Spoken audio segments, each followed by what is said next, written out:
So, only about 25% of you are subscribed, so if you could hit the subscribe button and click the notification bell so you can get notified whenever we post a new video. Thank you. So, we got interrupted, but basically we had a leaking axle seal, and that can cause brake fade when oil gets onto the brake shoes. And you don't want that because that can cause a wreck. So what I just did is I drove out the old bearing with a socket. That's pretty easy on these. And then I drove out the seal, and now I am installing the new seal. I put a little bit of sealant around the outside. That's not necessary, but it is kind of nice because it'll give like a little extra barrier between the seal and the metal. And so now I'm going to drive this in, and my goal is to get this super duper flat in the housing, you know, without dropping metal everywhere. Sorry, Brad.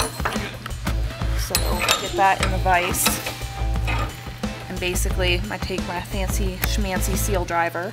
I'm going to put it in here, and we're just going to rock that so it's flat. We don't want a crooked seal, that's no good for anybody.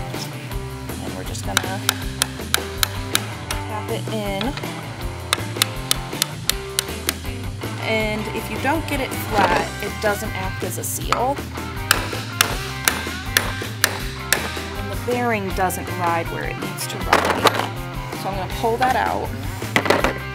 And I'm going to check that.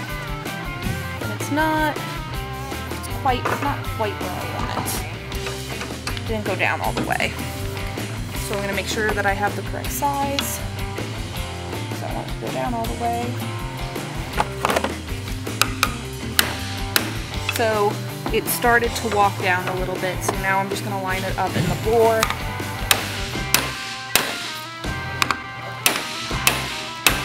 Normally, you don't have to drive these so hard, so I'm a little stumped. Normally they just kind of slide right in. Okay, so you can see right there it's flush where it needs to be, but on that side it didn't go down all the way. So that's what I'm trying to drive down.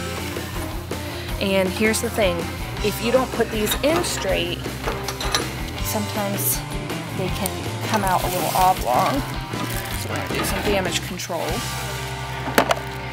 because I would like to not have a leaking axle seal.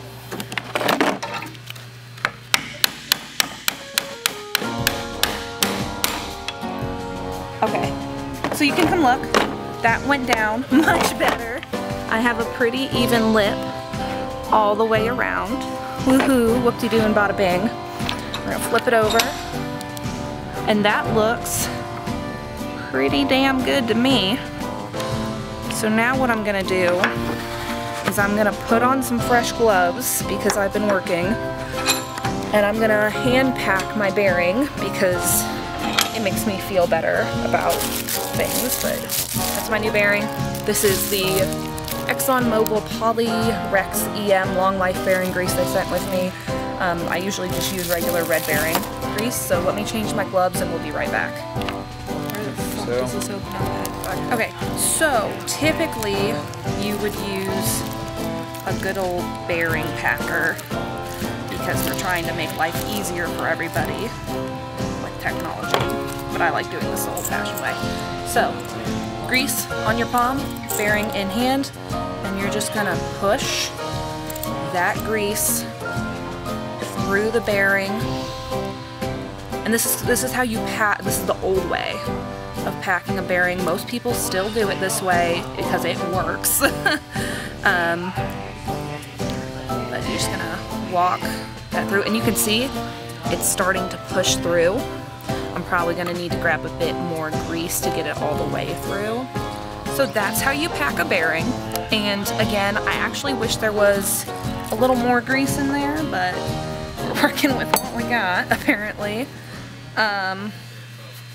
So the big thing about bearings is that you want them to be perfectly clean, because any little piece of dirt, debris, metal on it is gonna cause scoring on the bearing surface, which is what your bearing rides on. So now what we're gonna do is I'm gonna try to knock my bearing in as perfectly as possible so we don't have the whole ordeal I just had with the seal. I want a slightly bigger size for that.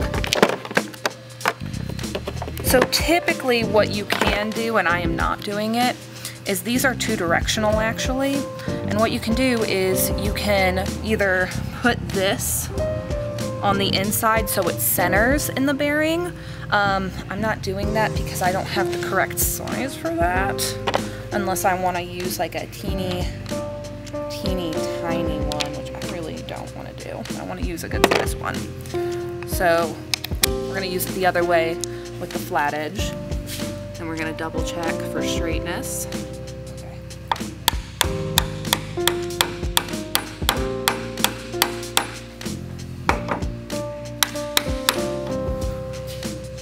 Looks a lot better. Okay. Just gonna walk it down.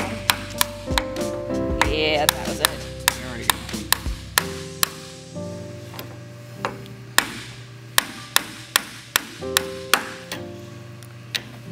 And we're gonna make sure we're flat all the way in, and I heard it seat right there. It looks pretty good. Little screwdriver. Yeah, I'm happy with that. So now what I'm gonna do is I'm gonna clean up this surface. I'm gonna put my O-ring in. I'm gonna put my gasket on, and then I'm gonna put a little bit of grease on the inside here, and we're gonna go with this. I'm gonna see if I can get any more grease out of that packet and maybe do a little more grease on the bearing. I'm not entirely happy with that. So that's where that's at, and that's how you do some of a seal and a bearing.